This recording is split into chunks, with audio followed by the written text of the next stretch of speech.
Hello YouTube, welcome back to the video. We're going to read the Bible, chapter 19. Jesus sentenced to be crucified. Let's get in. Then Pilate took Jesus and had him flogged.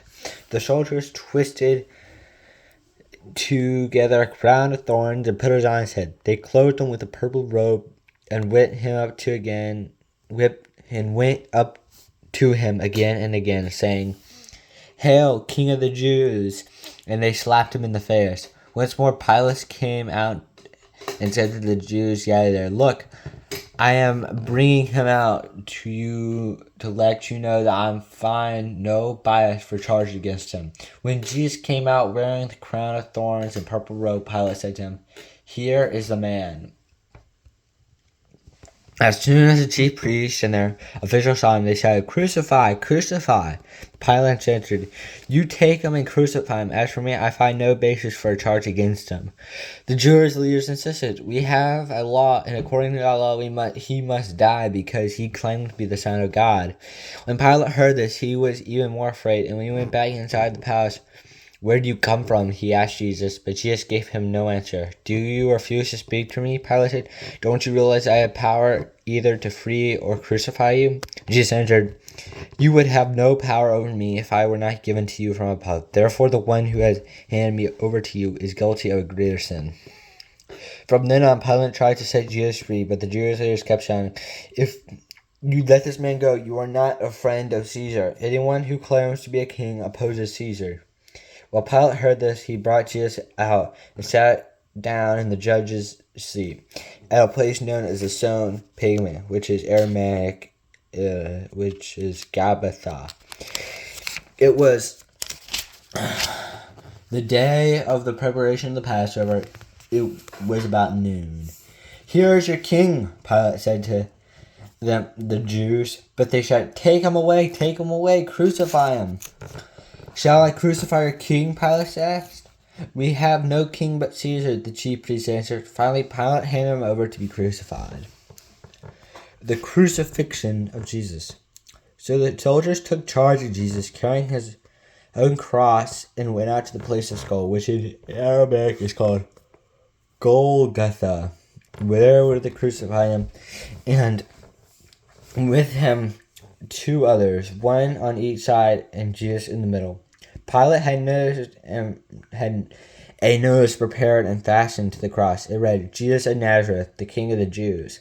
Many of the Jews read the sign, for the place where Jesus was crucified was near the city, and the sign was written in Aramaic, Latin, and Greek. The chief priest of the Jewish protested to Pilate, "Do not write the King of the Jews, but that is the man claimed to be the King of the Jews." Pilate answered, "What I have written." When the soldiers crucified Jesus, they took his clothes, dividing them into 4 shares, one for each of them, with the undergarment remaining. This garment was seamless, woven in one piece from top to bottom. "Let's not tear it," they said to one another. "Let's decide by lot who would get it." This happened, and said in the scripture that might be fulfilled, "They divided many clothes among and cast them out for my garment." So this is what the soldiers did. Near the cross of Jesus stood his mother and his mother's sister, Mary of Syphilis and Mary Magdalene. When Jesus saw his mother there and the disciple whom he loved standing nearby, he said to her, "Woman, here is your son," and to the disciple, "Here is your mother." From that time on, his disciples took her into his home. The death of Jesus. Later, knowing that everything now had been fulfilled, and so that the scripture would be fulfilled, Jesus said, "I am thirsty." A jar of wine vinegar was there, so they soaked a sponge into it, put their sponge on a stake of hyssop plant, and lifted it to Jesus' lips. When he received the drink, Jesus said, "It is finished." With that, he bowed his head and gave up his spirit.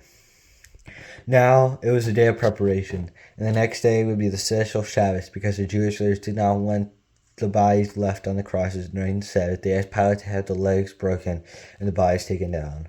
The soldiers therefore came and broken the legs of the first man who had been crucified with Jesus, and then to those of the other. But when they came to Jesus and found that he was already dead, they did not break his legs. Instead, one of the soldiers pierced Jesus' side with a spear, bringing a sudden flow of blood and water.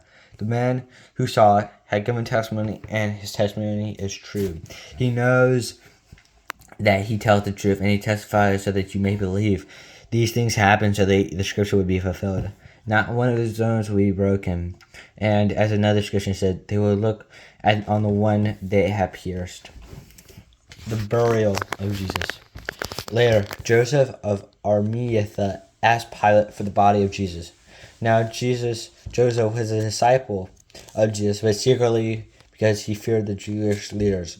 With Pilate's renouncing, he came and took the body away. He was accompanied by Nicodemus, the man earlier who had visited Jesus at night. Nicodemus brought a mixture of myrrh and oil, about 75 pounds.